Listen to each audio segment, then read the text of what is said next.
Hey everyone, welcome to Beyond. Thanks for tuning in. Be sure to hit like and subscribe so the algorithm can help others find the show. Today we have a very special guest, James Littlejohn, who's the Executive Director of the Boys and Girls Club in Capistrano Valley.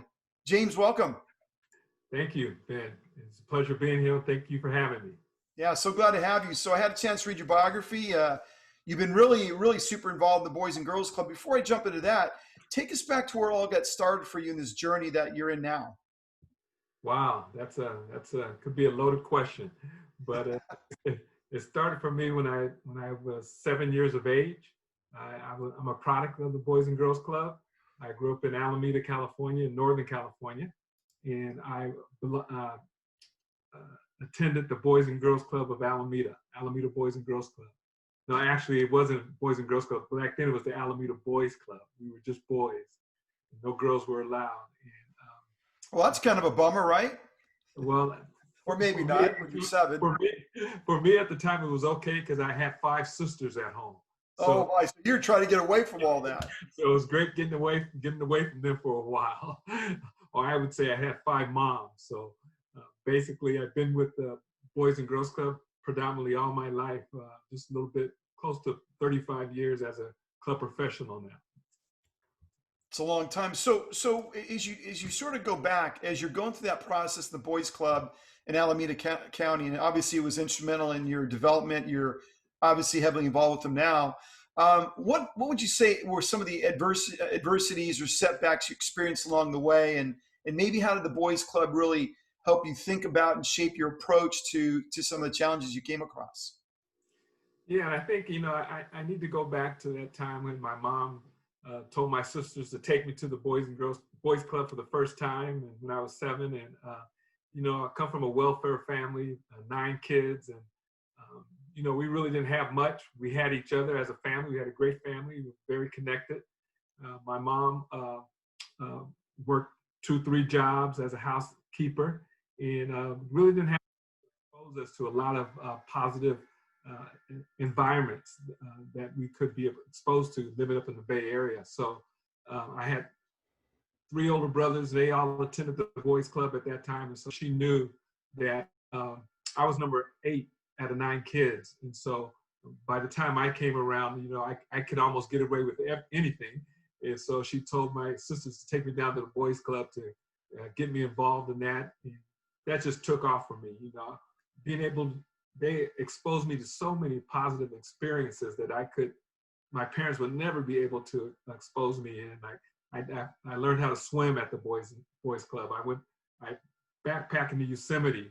I learned how to ski and snowboard. I did so many things that they exposed me to that my parents didn't have the ability to expose me to. Not only different environments, but to different people and different cultures also.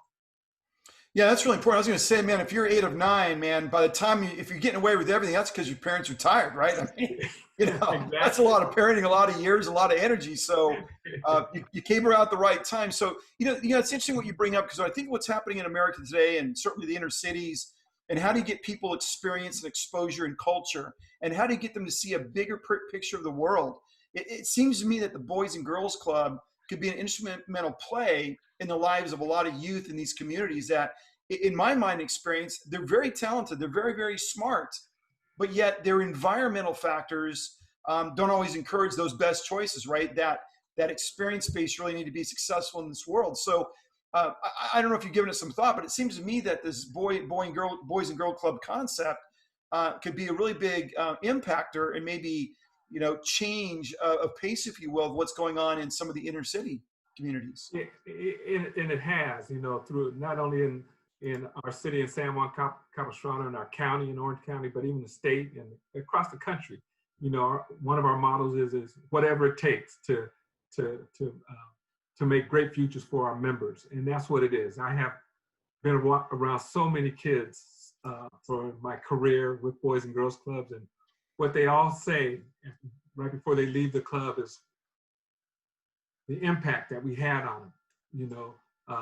They just like I have said it. They always would say, "I can't believe the opportunities that the Boys and Girls Club gave me to look at things different, to be around so many different other cultures and different people and so many different environments, and that's truly what the Boys and Girls Clubs across the country are trying to do. It's just to be able to be those mentors for those kids, put them in positive situation and positive environments, and expose them. I think the more you get exposed to different people, different cultures, different experiences, you become a more rounded person.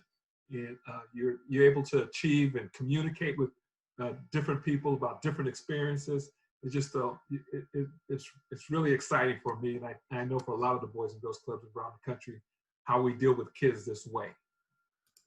That's really important. And I was reading where even if a kid comes from a single parent home, let's say the mom and the dad's not in the picture, the fact that they're in their environment are men, and it doesn't have to be their dad, but mentors in their environment, that goes a long way in shaping those kids' lives and how they think about the world. Just being present in their life is a big, big deal in this study I read. So I thought that was really important. So as I think back, it sounds like the Boys and Girls Club, in your case, the Boys Club, was very instrumental in your life and left an indelible impact on how you think about it. But how would you say it shaped your worldview and approach to life? Because at a young age, at 7, you're in the Boys Club, and obviously you're really involved in it now. So what would you say were some examples or stories of, as you went through that process, it started shaping how you saw the world and how you approached life? Well, I think, again, going back to that time, like I said, we weren't exposed to a lot of different environments and different people. Well, actually, the Bay Area is pretty much diverse, but, in our neighborhood where I grew up in Alameda, it wasn't that much diverse. And so, again, for them to be able to put this young Black kid in these type of environments that probably I would have never have been in, because my parents just didn't have the wherewithal to put me in them, even to learn how to swim or to go up in Tahoe and learn how to ski, or snowboard. These I knew actually by the time I was 10 years of age that I knew this was going to be my profession. I was going to be the role models that I had in my life at that Boys Girls Club were very impactful for me. They talked to me about the broader world. They talked to me about having a great education. I put my own self through college, and so it was at those beginning moments at the Boys and Girls Clubs who was there for me in some very critical times when I could have went the other way just by walking, because we didn't have bikes then. We had to walk all the way to the Boys Club. And so along that walk, I could have went a lot of different ways, but I knew there were some positive people at that club, some mentors there that were not only that I had my mom and dad at the house. They were very strict and very, on me too. But those mentors that were there for me at the Boys and Girls Club every single day, that really looked after me and guided me outside of the house. There's a saying that once you leave your house, you have to have something else in the community outside of your home that teaches you the same values and morals, the good values and morals that you're getting at home, that when you leave your house, that they're still out there in the community. You got to have like the church out there. You can get them from like a Boys and Girls Club. Hopefully you're getting them from school. And if you don't have those things in your community, when you leave your home, that's where the gangs start to come in and they start becoming another family for you. And it's so important to have those other resources when you leave your house in the community too, so you have some other avenues to go down.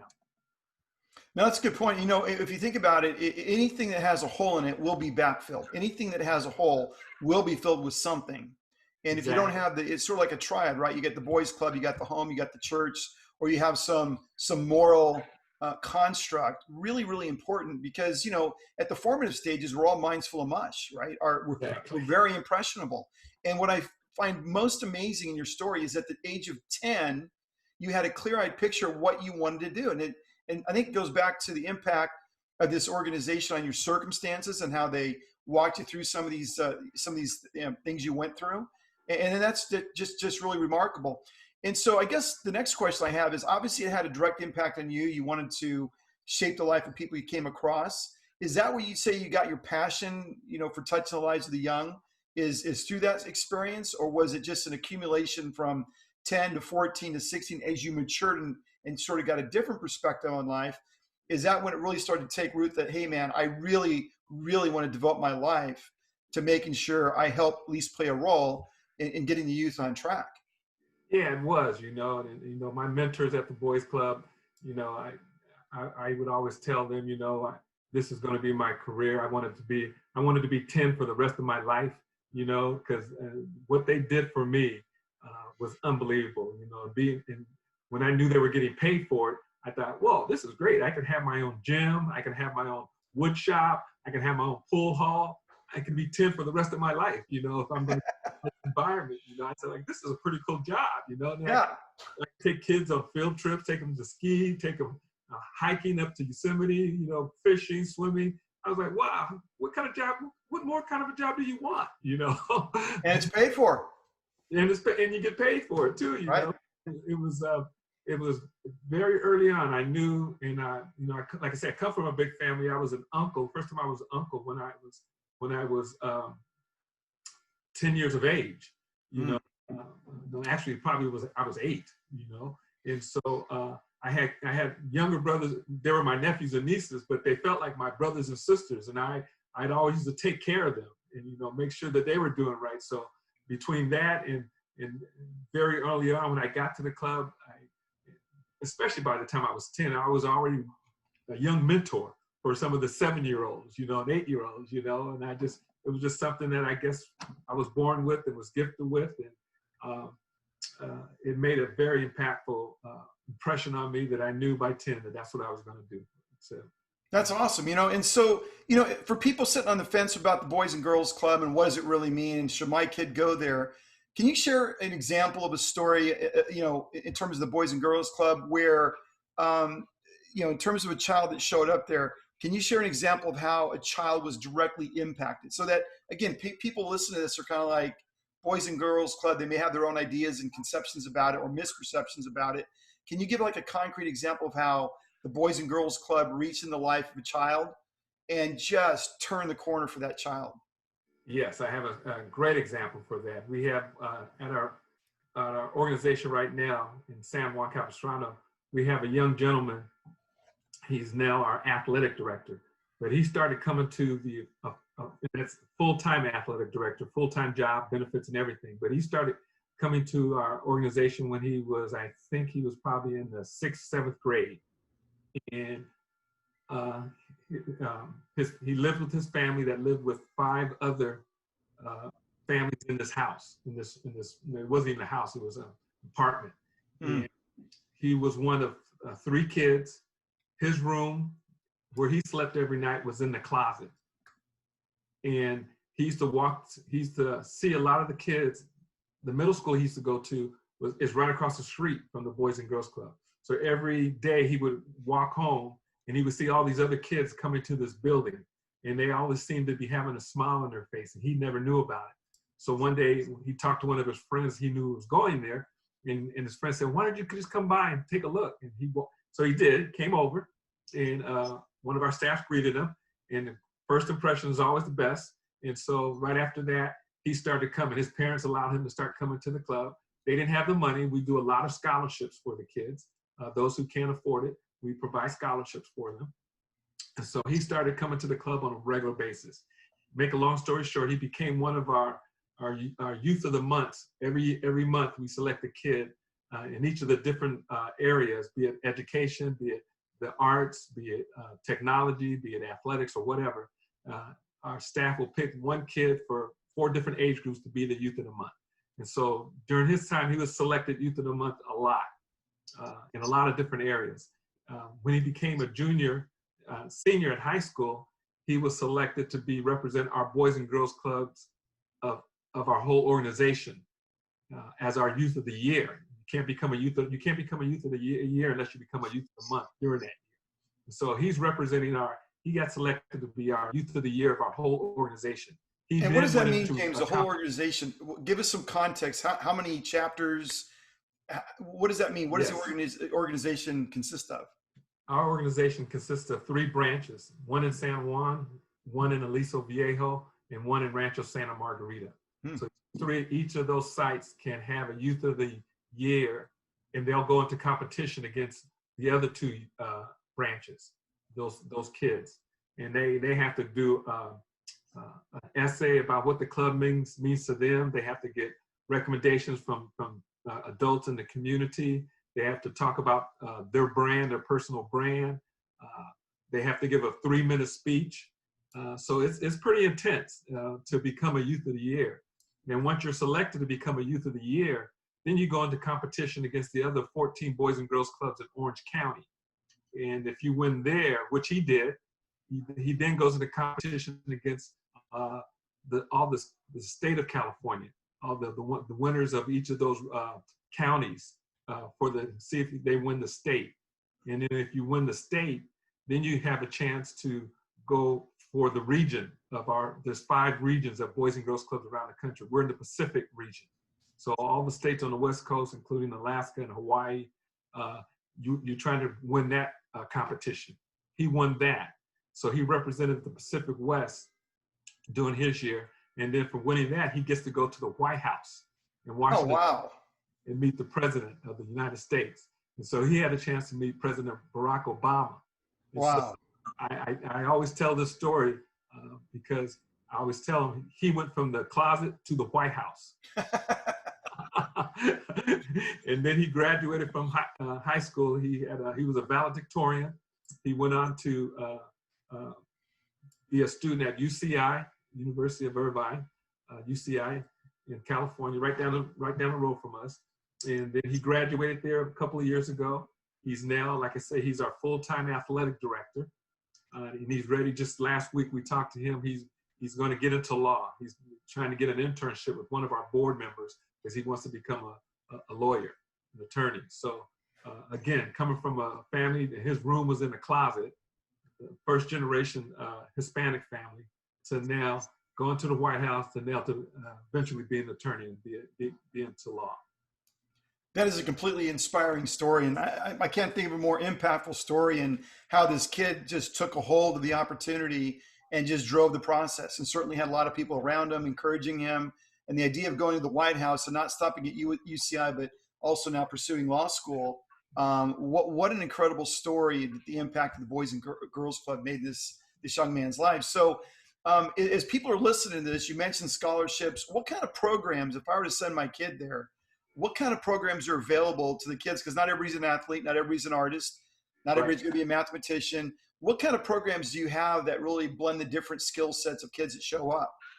Well, I think everything that you just mentioned, they have access a lot of different things for a lot of different Boys and Girls Clubs around the country.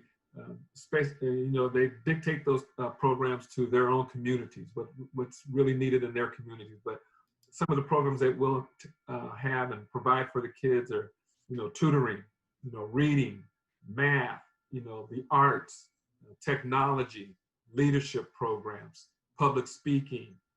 There's just an array of programs. I know we probably have like 50 different programs pre-COVID-19.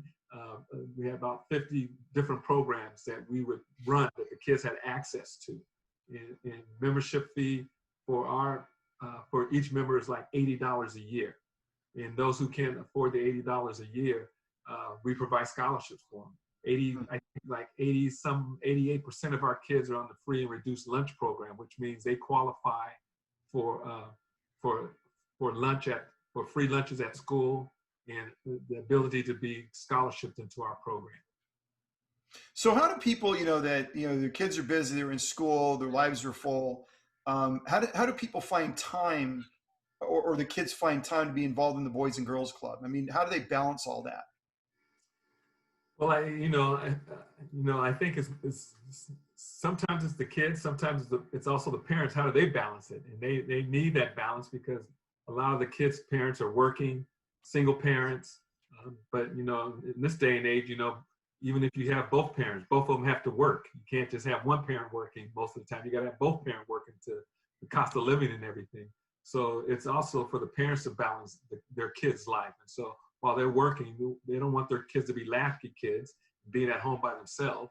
And so they're out there looking for after school, before school programs that could support them and support their education of their kids and the learning experience of their kids. So we work a lot with the local school districts We work a lot with, we have collaborative partnerships with other nonprofits.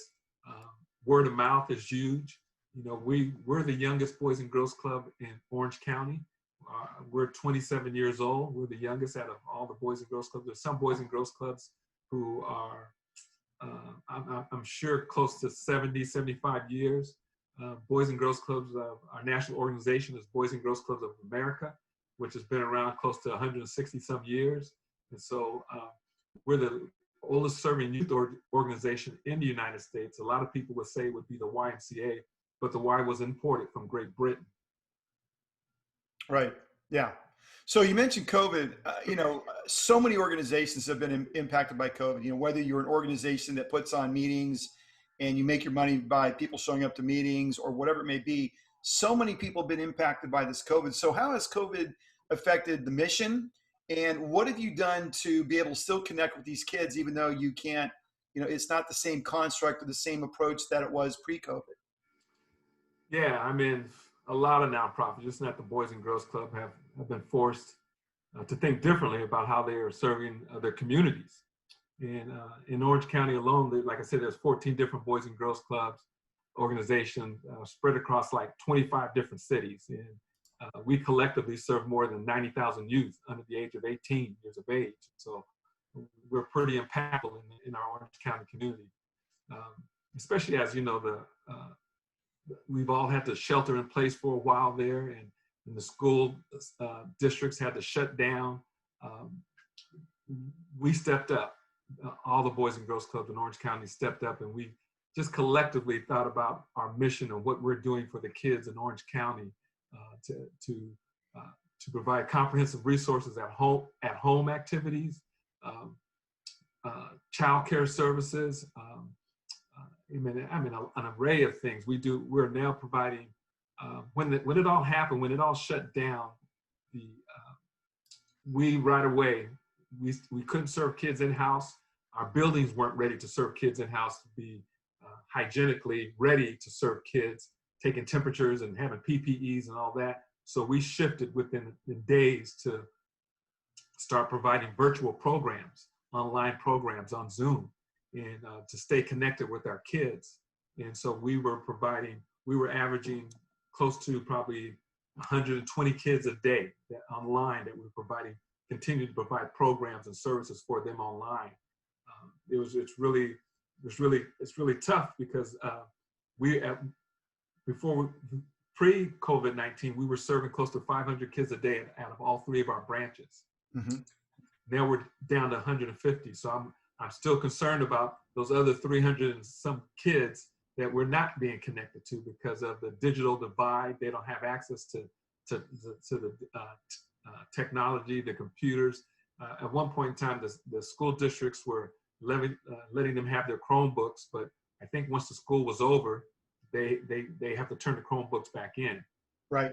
So we were losing contact with them, and so we just started piloting some programs now back to in-person outdoors while we were getting our building ready, sanitized, and getting all the PPEs and temperature gauges where we can take temperatures when the kids come in, ask questions if they've been around people with COVID-19. And so now, starting on the 27th, we're going to be starting to serve more kids in person now too. So that's taken us a while to get that up and running again, but we won't be able with the new regulations from the CDC and about how you serve kids now, because we have to serve them in 10 and 12 in a pod, and they're calling for more space. And so we can't serve like we used to. So it's a challenging time, but there's opportunities. I always think in challenging times that we're gonna look back and say, wow, we did a lot of different things in a different way that's helped us improve the way we serve kids at the same time. And so I'm that type of person that look at the glass half full, not empty. Right, and that's why they say necessity is the mother of invention. And when you have things that are necessary, you figure out ways to be creative about making it happen. You know, I think about the whole debate about kids going back to school. We know that a quarter of child abuse reports go to school. It's told to the administrators of school. We know that a lot of kids depend on lunches through their schools. We know the importance of social interaction, connection. Yes. And on so many levels, it's important these kids get reconnected to the Boys and Girls Club, reconnected to their mentors. The mentors then have a connection to what's going on, and certainly help guide, because that 300 number really is a little concerning. It's not a false statement, but they need you. And everything you've been Yes. telling me says they really benefit from what you're doing. And so the other question I had, the whole thing about lunches, are you guys in a position to help those kids that just don't have access to food and money for food? How do you guys sort of puzzle your way through that during this time? Yeah, we've done a couple of things. We've had some great partners pre COVID-19 that we still stay in contact with. Second Harvest Food Bank has been a great supporter of us. Local restaurants have been very supportive of our kids. We at this point in time, we haven't been providing food for our kids, but we provide the information where in the community they can go to get the free food. And when we start back up serving them in person, I have no doubt that the Second Harvest Food Bank will partner up with us again to provide lunch and dinner. In the summertime, we provide breakfast for them.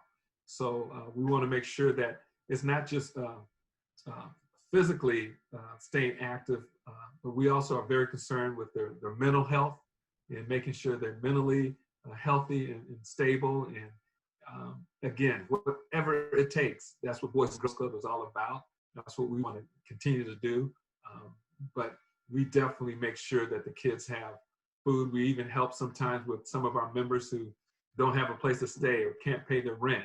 It's not like we do it often, but if we find some kids that are homeless and they need some help, we're going to go out of our way to help them. If they need to pay for their water bill or something that's getting ready to get turned off, whatever it takes, that's what Boys and Girls Clubs are there for. And across the country for many years, 160-some years, we've been doing that for kids all across the country. A vital social net for sure. Huge impact, and it really makes a big difference in the community. So one of the things I read is your mission statement is to help children and youth live the dream. The dream is an acrostic. What does the dream stand for? Yeah, the dream, that's something we just came up with, and that's diverse relationships empowers all members. I mentioned earlier that some of the kids, they always talk about how we've exposed them to so many different opportunities and environments that they would have never been able to be exposed to. And we really take that slogan, the dream, diverse relationship empowers all members, meaning that, we want to empower our members. We want to put them around a lot of diverse people, diverse ideas, diverse cultures, diverse environments, because you're more of a complete person when you're diverse, and we really believe in that. And we know that it works because we have a kid that has went from the closet to the White House. Right. Right.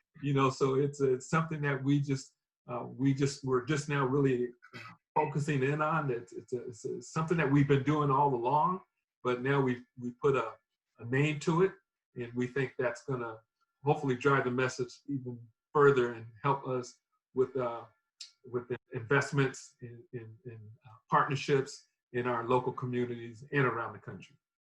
I think it's a great acrostic, and whoever came up with it is genius. I mean, living the dream.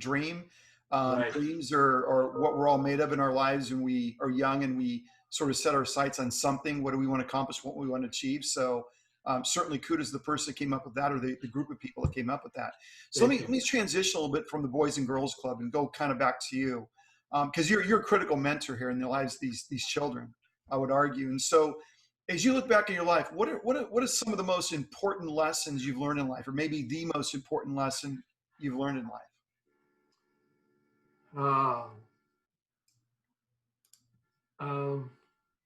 I think for me, and I say it a lot, and I think I said it earlier to you, was that before we started this interview, was that said I woke up this morning, and after that, everything else is extra. And I really take that to heart, because every second, nothing's guaranteed, and the next second's not guaranteed, the next minute, next day. And so when I wake up every morning, I wake up with a smile on my face, and I think that I learned that from my mom. She was a very positive role model in our lives. She was a community activist, and you know, nothing. I think for me it was not taking nothing for granted. You know, always looking at the glass half full, and being able to put myself in situations where they're positive, and always looking for those positive relationships and positive opportunities. And I've been doing that ever since, you know, and I think if everybody looks at the world that way, and we're not all the same, but, you know, understanding that, you know, we don't have that much time here on this planet, on this earth, and every day should be treasured. Every second should be treasured. And what are you going to do with that moment? Every day that you wake up, how are you going to make it fulfilling and meaningful and successful for yourselves, or not just for yourself, but for other people too, because you're not on this earth by yourself. You know, we have to look to help other people, and I think especially now in the times that we're living in now, excuse me, that it's very important that you understand that, you know, life is very fleeting. And, take advantage of what you have. I always tell my kids, you know, when you walk out that door, be safe, be smart, and know your environment. Yes. Because everything can change so fast. Very, very true, James. So, James, how's your life been different than you imagined when you were really young to now? How has your life been different than what you originally imagined? Well, for me, there was a moment in my life that changed drastically, and that was that moment when I graduated from college, and I knew I was coming back in the Boys and Girls Club, and I came home from college and didn't get a job right away. Actually, I started working for UPS as a truck driver during the Christmas season. Then I got hired on at the Columbia Park Boys Club.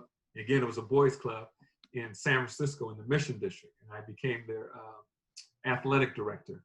And I was there for about a year, and I lived with like 5 buddies of mine in this old Victorian home in Alameda.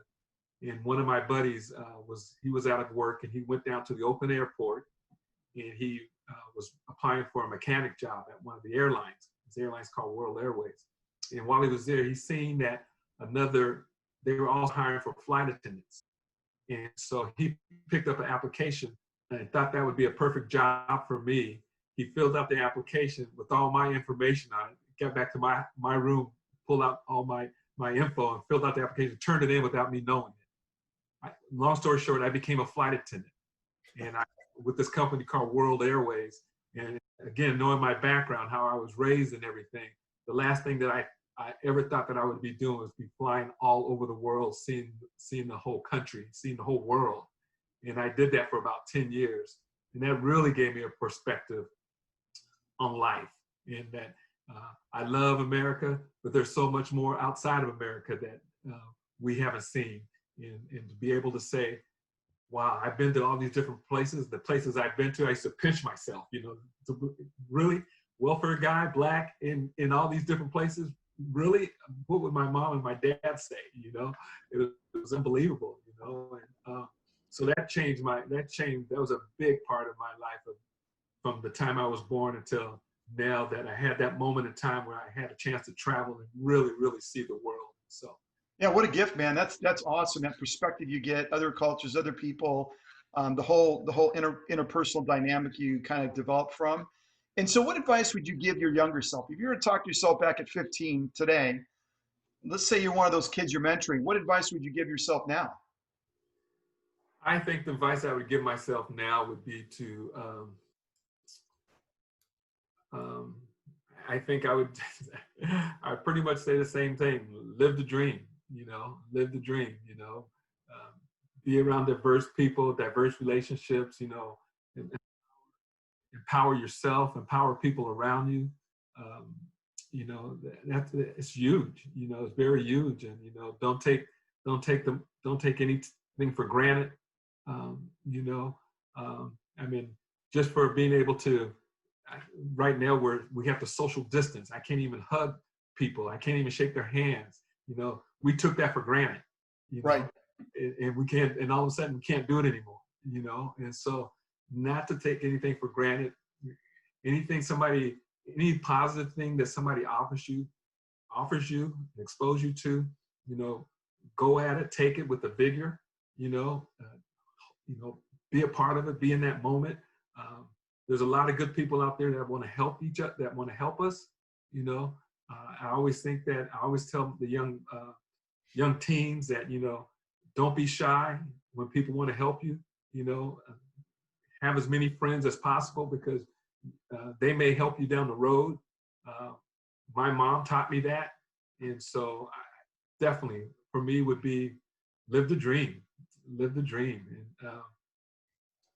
and then do whatever it takes to get to where you want in a positive way, because it's not going to be easy, whatever you want to do in your career, but you have to put in the time, but it's all worth it.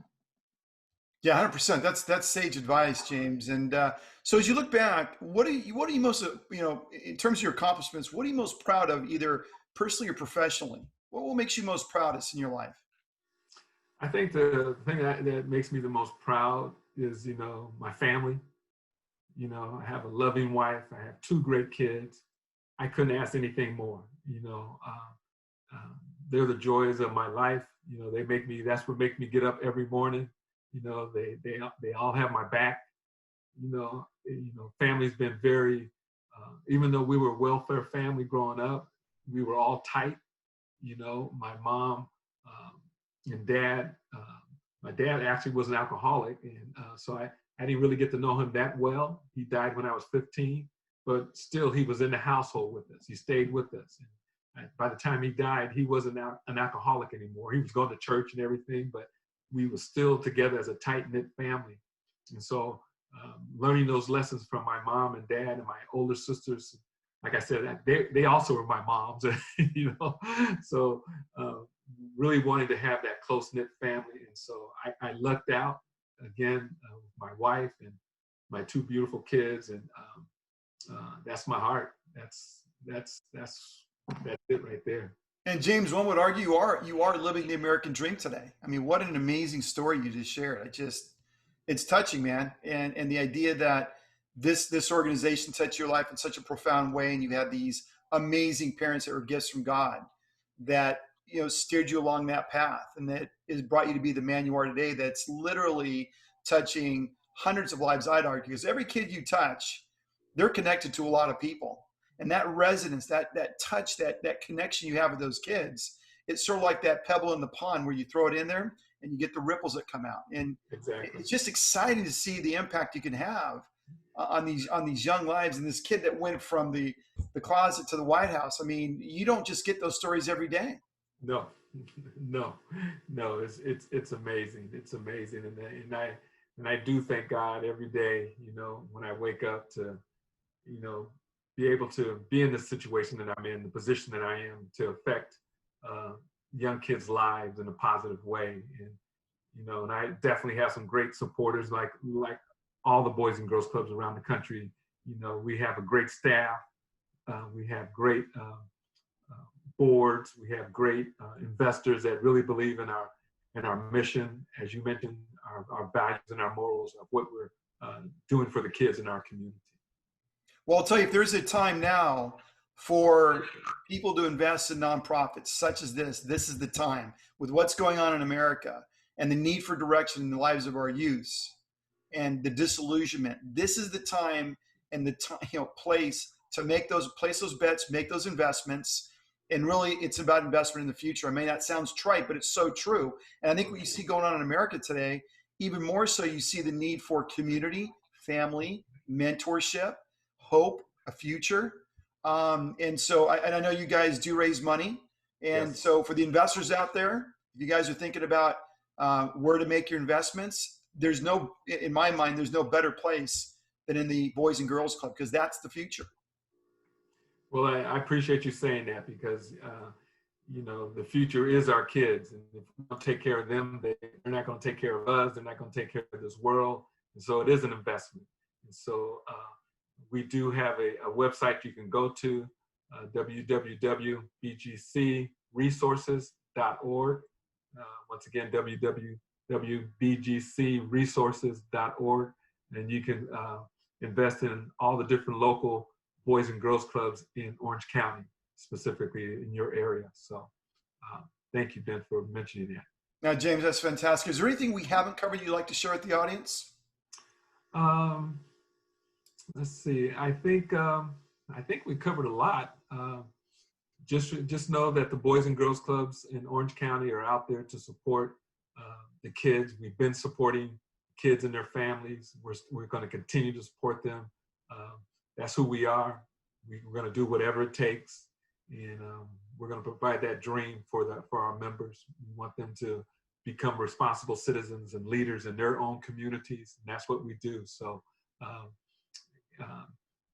don't be afraid to reach out to us. We're there for all of our communities in Orange County and across the world. Well, you know, James, it reminds me of a quote from de Tocqueville, who came from Paris, France, and he came to America trying to figure out what made America so great, what made it so different. And it wasn't until he hit the churches that he realized and had the epiphany what it was. He goes, America's great because its people are good.